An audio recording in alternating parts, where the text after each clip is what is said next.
ku wai penye makwanye to kurwara be daga we timda aya kulbi warrior wajiberti jijano me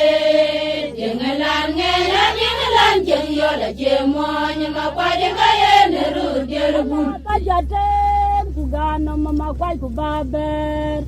Mabaya nangabat kuwer ku kon bega kulwali ayanga wai penye jortel pandi la tunya wai penye kuru dian pandi la tunya penye kajaje mo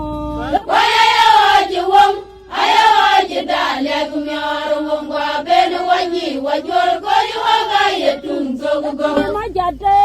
ku wai penye makwanye to kurwara be daga we timda aya kulbi warrior wajiberti jijano me jengalan ngaya jengalan jeng yola jemonya makwaje kayene ruderbu kajate kugano mama kwai ku baber